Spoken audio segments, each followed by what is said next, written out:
वेदांत शर्मा नाम का लड़का 17 जून की रात को 12:30 बजे घर पर अपने साथ एक दोस्त लाया और फिर उसे अपने कमरे में ले गया, जिसके बाद वेदांत और उसके फ्रेंड अनमोल ने पूरी रात कमरे में अकेले बिताई। लेकिन अगले दिन यानी 18 जून की सुबह वेदांत का दोस्त उसके पिता को नमस्ते करके घर से निकल गया। लेकिन जब घर वाले वेदांत के कमरे में गए तो उसकी डेड बॉडी नेक्ड यानी नग्न अवस्था में पड़ी थी। घर वालों ने इसकी सूचना पुलिस को दी। इस केस में जो सबसे बड़ा पेच सामने आया है वो ये है कि दोनों ग्रिंडर ऐप के जरिए मिले थे और साथ ही ये दोनों गे हैं।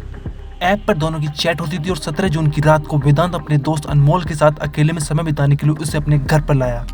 लेकिन फिर उस रात इन दोनों के बीच ऐसा क्या हुआ जिससे वेदांत की मौत हो गई। दरअसल दिल्ली के वैशाली नगर के रहने वाले वेदांत और अनमोल की मुलाकात ग्रिंडर ऐप पर हुई थी। ग्रिंडर ऐप LGBTQ कम्युनिटी के लोगों की आपस में बात करने में मदद करता है।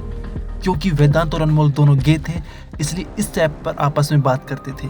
ऐप पर बात करने के दौरान दोनों ने मिलने का डिसाइड किया, जिसके चलते 17 जून की रात को लगभग 10 बजे वेदांत अपनी माँ की कार लेकर घर से बाहर निकला और फिर रात के 12:30 बजे अपने दोस्त अनमोल को कार में बिठाकर घर लाया, जिसके बाद उसे डायरेक्ट अपने कमरे में ले गया। यहाँ दोनों ने साथ में बैठकर शराब पी और फिर दोनों ने आपस में संबंध बनाए।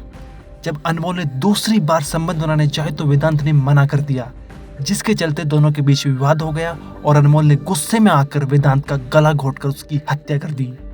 कत्ल करने के बाद अनमोल राणा पूरी रात डेड बॉडी के पास बैठा रहा। जैसे ही सुबह हुई वो वेदांत के पिता से नमस्ते करके घर से फरार हो गया।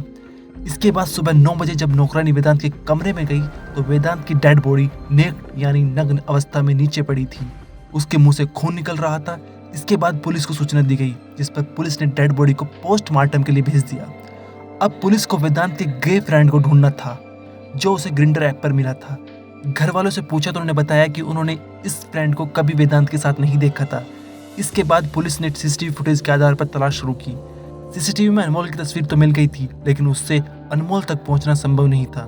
इसके बाद साइबर टीम ने वेदांत की फोन की छानबीन की तो उसमें ग्रिंडर ऐप मिला, जिसमें वेदांत और अनमोल की चैट थी, जिसके जरिए पुलिस हरियाणा के रहने वाले अनमोल तक पहुंची।